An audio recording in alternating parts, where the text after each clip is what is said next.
Welcome to the Comox Valley Horticultural Society garden chore for March 2024. We're still with Frank after pruning our fig tree, and we're now going to be pruning some roses. So we've got two different types of roses that we're going to prune for you today.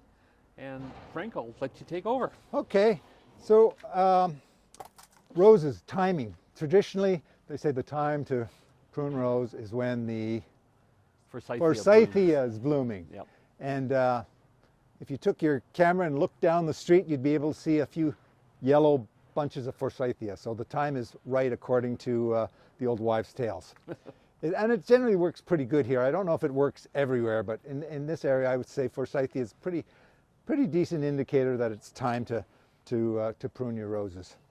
Yeah, so the leaves are starting to come out, and we have here a rose, a beautiful rose called About Face, and it has two-toned orange-yellow flowers, lots of them, and this is a bush rose, so it grows quite tall, and you want it to grow tall to show the roses. So the pruning, we won't prune it back as far as we're going to take the tea rose over here, because we want this to grow a little taller. But again, we're facing challenges. This is right next to the sidewalk, so I don't want stuff coming out and biting people. So we'll have to keep that in mind. Oh, I just wanted to say something about, almost virtually all our roses are grafted. So it means the rootstock is a different plant than the rose that produces the flowers. So when they produce a beautiful new rose, they put it on a rootstock which is usually always is much stronger than the rose itself. So every once in a while, you'll get a rose trying to revert back to its original rootstock if you let the suckers come up. So we'll see that in the next one. So it hasn't been a problem with this, but I'm noticing the first aphids out here of the season. If you want to take a look at that, we'll get. So this is March, and we have aphids. Not usually a big problem. You can usually just use a strong jet of water and knock them off. Here and there's a whole line of them on this. I'll take this off, right? So I've not had a big problem with aphids. One of the problems with roses in the Comox Valley traditionally is they're really subject to various fungal diseases. One of them is black spot that you see on the leaves. And that's because we're fairly humid here, which really encourages fungi. I'm very happy about this spot because if you look up, you'll see that I have a roof that extends out. So we don't get rain coming in there. So these roses do have to be watered frequently, but they're not subject to the fungal diseases which hits other people's roses. Okay, so we'll start pruning this out. What we want to do here is thin this out because, again, almost like fruit, for good flowers you need air circulation and light. So you don't want it too dense. So we'll prune the inside, and again, we start with anything that's dead, dying, or very old. So if you get down here, if you come in closer, you'll see the different colors of the stems. And you can see one in the back here that's really old.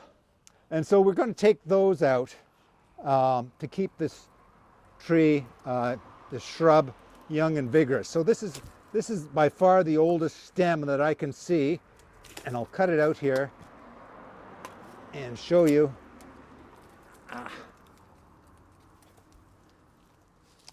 You can see the color, an old stem versus a young one.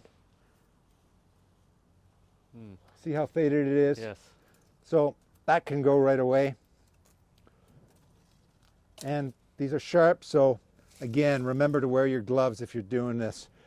So here's one that's going to come straight out across the path. So we'll take him out right away. Another one low down. Now I'm usually taking these out just because I'm not sure. These could be rootstock suckers. Usually they're quite vigorous and you can pick them out, but not all the time. And you don't want them competing because they are stronger than your flower stalk. So here's another older one. That out.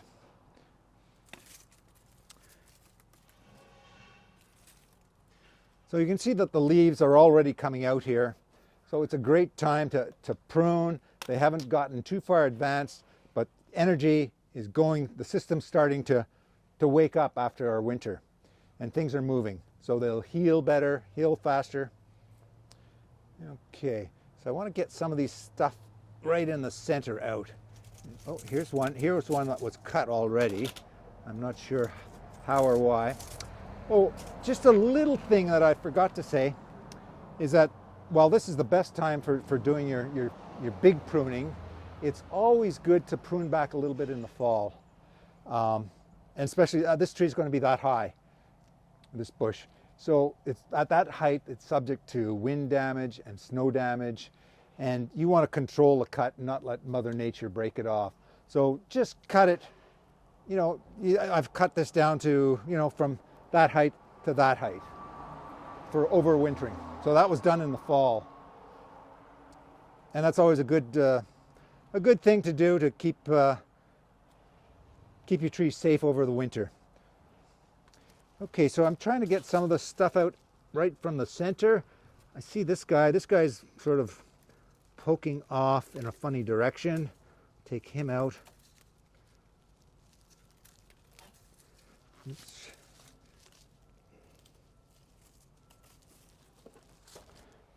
Ideally, I want this sort of vase shaped. So you've got your growth going out. You've got a little bit of hollow in the center where air and light can enter. The branches aren't crisscrossing too much.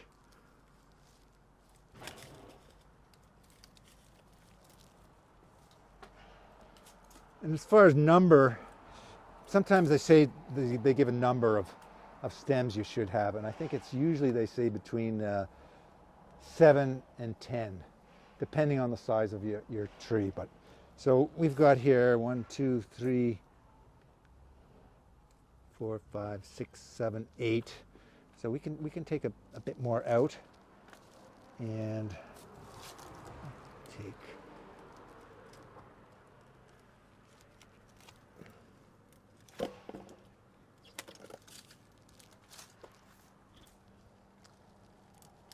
Some people make a big fuss over the angle of your cut. They like the cut to have an angle rather than straight across. And the thinking behind that, as far as I can figure out, is people thought that, well, if you're angled, your water, when it falls down, will run off. I don't know if that makes a difference. I think it's a bit of a old wives' tale, but I mean, if you like to do that, that's fine. So now we're going to cut these down a little bit, and on this I like to cut them down to, you can see here, a bud. I want this about 1.5 to 2 feet tall, and I will drop it at a bud that's pointing in a direction I like. So this one's going straight up, and leave, I'd say, 1/4 of an inch stub. So leave that much. That'll die back, but it shouldn't be it shouldn't die back more than past the growing piece that I want. So let's see. Over here, another. I'll put this at an angle. Now, this one, I don't have much choice. It wants to come out this way, but it's not coming straight out this way, so cut a little bit off there. And another. This one's growing it backwards. That's nice. there. And I don't want it growing right into the window, so this one's growing to the side. Okay. Now we've got a twin trunk here. Okay. This plant will be moved shortly, so it shouldn't be in the way too much.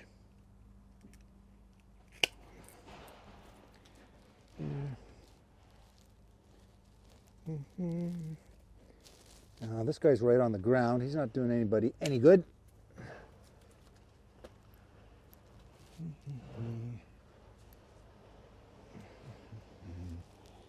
And let's see. Okay.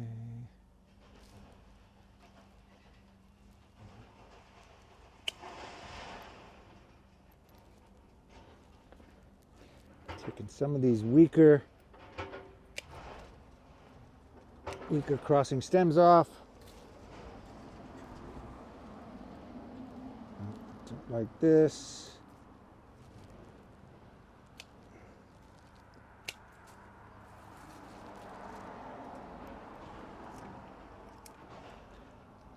Actually, you can see a part here. This was, for some reason, pruned in the winter or in the fall, and I presume it was because it was causing a problem. But you can see where it's died back here. This is almost a full inch of dieback. But remember, this happened in the fall when the plant was going to sleep and shutting down for the year. So we shouldn't have that amount of dieback on the pruning we're doing now, because things are moving, photosynthesis is starting, the sugars are moving up from the roots, so things are happening now. So the tree's in a bit better state to protect itself. So we won't see too much dieback, but nevertheless, always leave a little collar there between your bud and your pruning scar. Okay.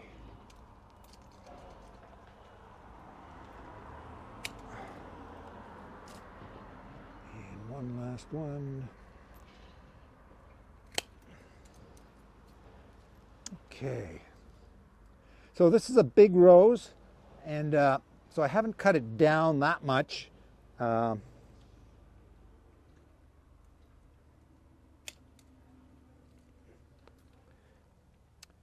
But we've made it much more vase-like. We've taken away some of the crazy, anything that looks too weird, like this one, which seems to be going, I don't know where it's going, to be honest.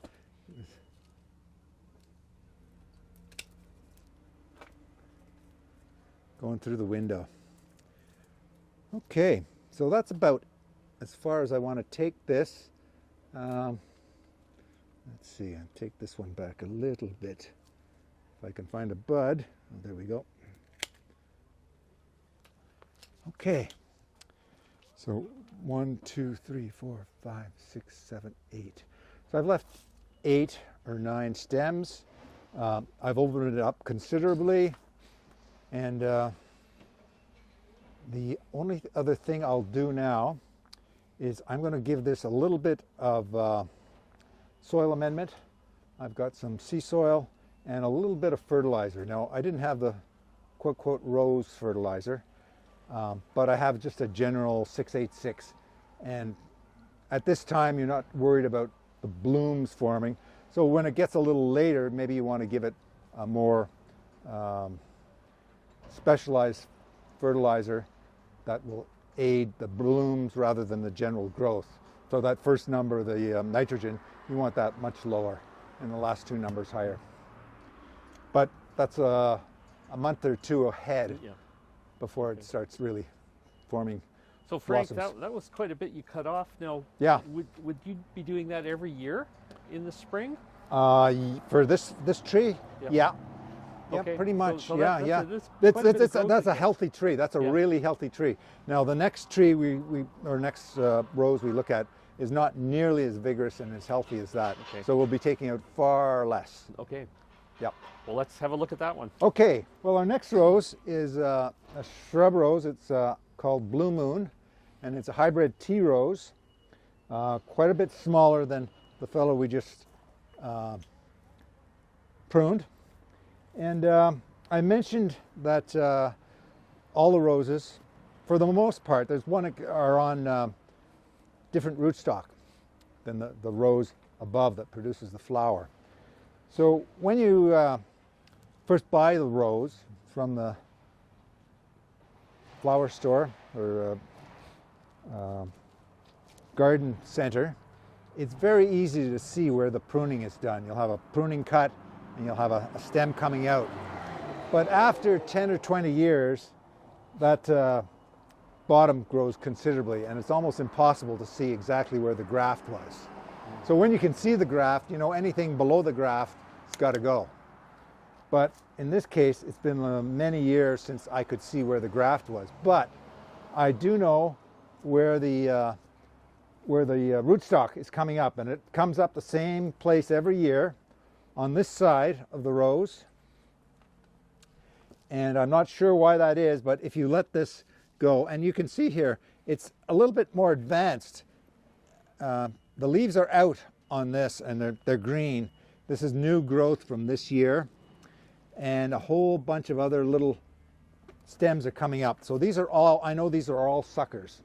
So if you leave these go, what happens is it draws away strength from the rose that you want. And the rose that I want is this Blue Moon, because it has a beautiful blue blossom, and it puts the strength into the rootstock, and it'll produce a rose as well, but it's very a nondescript little red rose, nothing really to speak of, and it takes strength away from your hybrid tea, which is the one you want. So eventually, if you let it go, it'll take over, and the rose that you paid the money for, the real money for, disappears. You can't compete with the rootstock. So you have to sometimes be sure to take out these suckers. And in my case, I happen to know where they all come up every year. It's the same place. So I'm going to start right now and take out these suckers right at the start. And sometimes you can see, like in this case, where the sucker doesn't appear to be connected with the plant itself, because it's coming up from the rootstock. So it's outside the stem, but it still needs to go. Okay, so here's a sucker, and I know it's a sucker. And it's just a little bit more advanced. You can see the leaves are nice and green compared to the still red on the Blue Moon. So we'll put that away. Now this is a much smaller plant, shrub, than what we had over there. So again, I'm going to take out, there's not too much to take out, but this is really ugly here.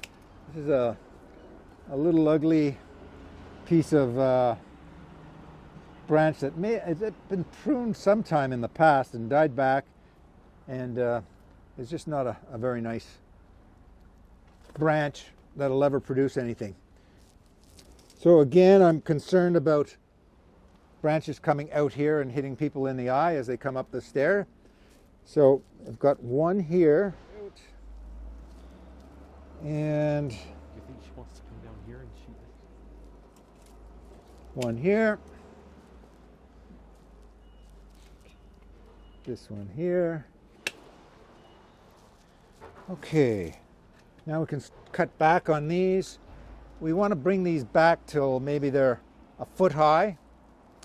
So it doesn't matter that we're going to lose some leaves. There's lots more buds. The buds are just starting. Take that out.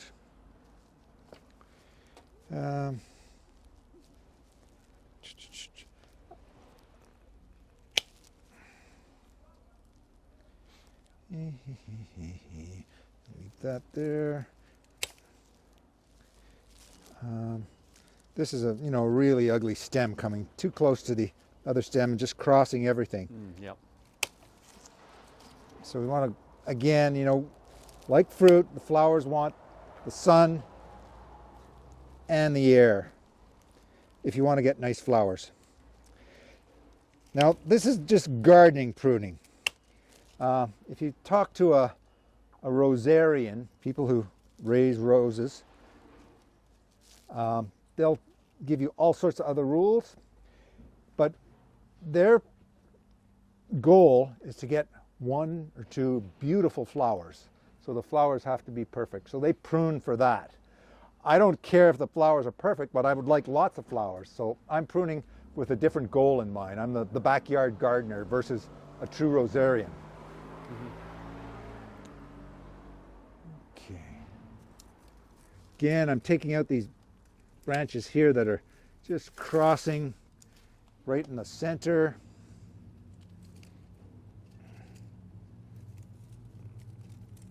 Okay. Well, that opens that up quite nicely now. Yeah. Yeah. And now I'll just prune this down a little bit.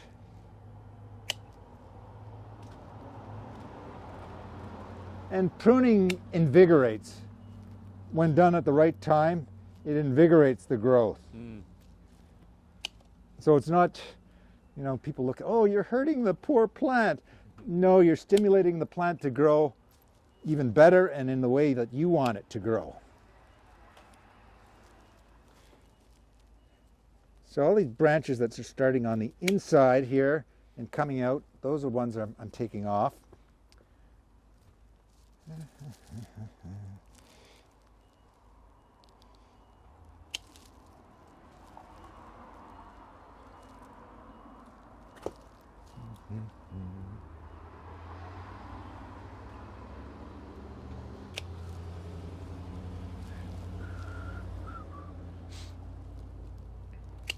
Do you have many roses, Gordon? Actually, we have Rosa rugosa.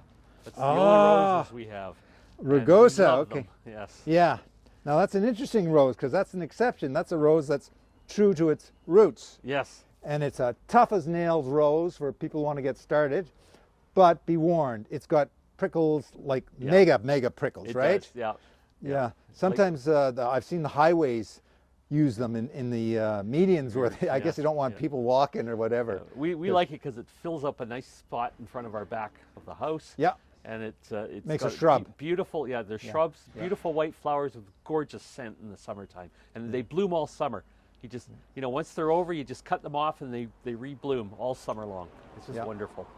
Yeah. Yeah. So Well, I mean, Rugosa, remember that. We've tried some of these hybrid roses in the past, but you know, we're probably a little bit wetter than you are. Yeah. And we just get so much disease, and it's just never worked for us. So we went for the Rosa rugosa, and it's worked out well. Tough for as us. nails. Yeah.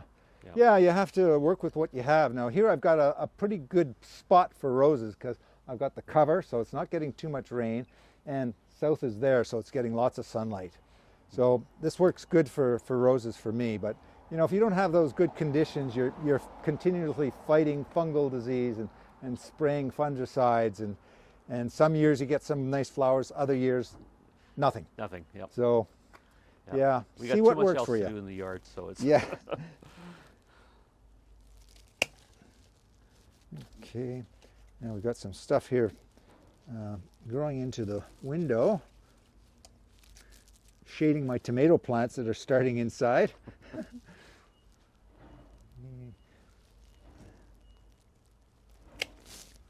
Down there and right down there. Okay.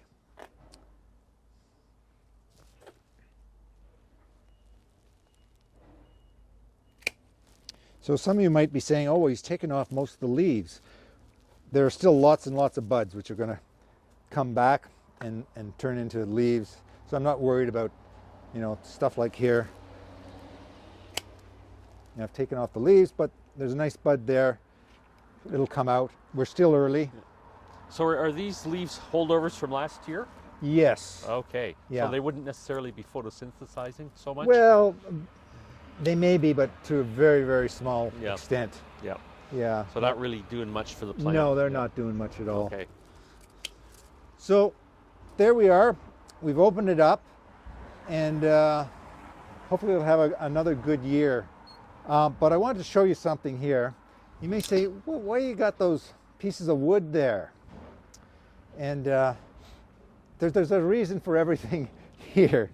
So if you come here and have a look, I'll lift one, and you'll see, I've noticed I had some friends here many years ago when I moved in. And hopefully he's still here. There should be a little salamander here. Ah. And here we are in the center. Oh, there goes one. Yeah. There's still one here. There's one right here. Yeah. Yeah, there's one there. I think they're called redback Oh, salamanders. yeah. Yeah. Okay. Right here. Yeah. Right there. Yeah. And there's another one there. They're very small. Yeah. They'll get bigger than that. Nice. Nice. Yeah. So that's why I keep the occasional piece of wood here, because it's great to have little salamander friends in your garden. Exactly. So. Frank, this has been very educational, and as always, thank you so much for showing us 2 prunings today. Thank you, Frank. It was always a pleasure. Yeah, thank you so much. My pleasure.